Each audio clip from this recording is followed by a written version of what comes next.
today, beginning his final term in office. The next 4 years could see McMaster become the longest serving governor in South Carolina's history. Good evening now, and thanks for being with us. I'm J.R. Barry. And I'm Darcy Strickland. We begin our team coverage today with more on the governor's inaugural address. McMaster talked about a number of issues, including the economy and education. Our Becky Budge joins us live in studio with more on what the governor had to say during his remarks. Becky? J.R. Darcy, in a 20-minute speech, Governor Henry McMaster looked back on the last 4 years, but also looked ahead, promising a conservative agenda for South Carolina. Communities. We are setting our state on an accelerated path. Second four-year term. In his speech, he touted the state's largest income tax cut in state history and what he describes as record-breaking economic investment. Much history has been made here, and we're about to make some more.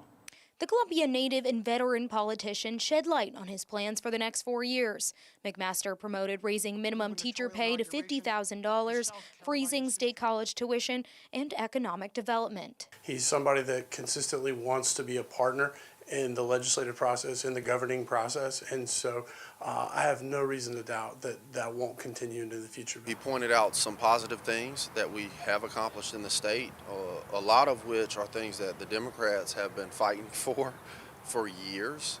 Though it was his call to have more transparency in the election of judges that drew the most applause, with some Republicans even standing up. Democratic Representative Justin Bamberg called the governor's speech non-polarizing up until then. I don't think the governor or anybody should undermine the integrity of the judiciary because they're upset that the judges didn't do what they wanted.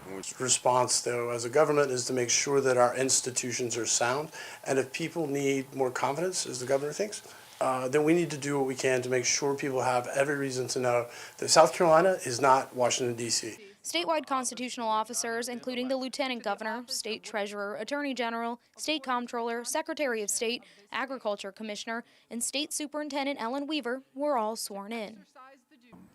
Ladies and gentlemen, the best is yet to come. Celebrations will continue tonight at the inaugural ball in Columbia. In studio, Becky Budge, News 19 WLTX. All right, Becky, thank you. Many of the topics discussed during today's ceremony mirrored the governor's budget proposal released last week. Included in his plan a salary increase for all public school teachers across the state. 6 years ago, the minimum starting salary for a teacher in South Carolina was $30,113. Today, it is $40,000. My goal is by 2026 is that we have a minimum starting salary of at least $50,000.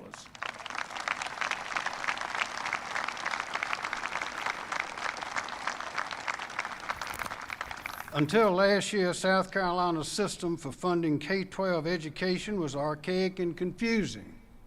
A piecemeal system consisting of 29 separate line item appropriations. Now, a consolidated formula makes sure that the funding follows the child and provides transparency for parents. To increase the percentage of children who enter our public schools ready to learn, we extended full-day 4-year kindergarten to all at-risk children in the state. Today, we're serving 16,103 children in this program, which is an all-time high.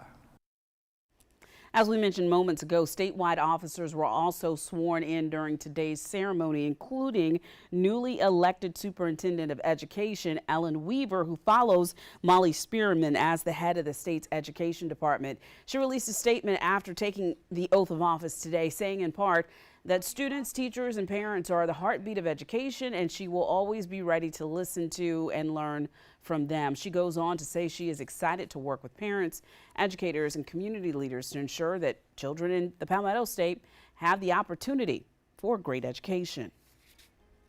Today's ceremony was a lengthy affair, running about an hour and 40 minutes. It began just after 11 with a procession featuring dignitaries past and present. All of the state's living former governors were at today's event today, including Governors Dick Riley, David Beasley, Jim Hodges, Mark Sanford, and Nikki Haley.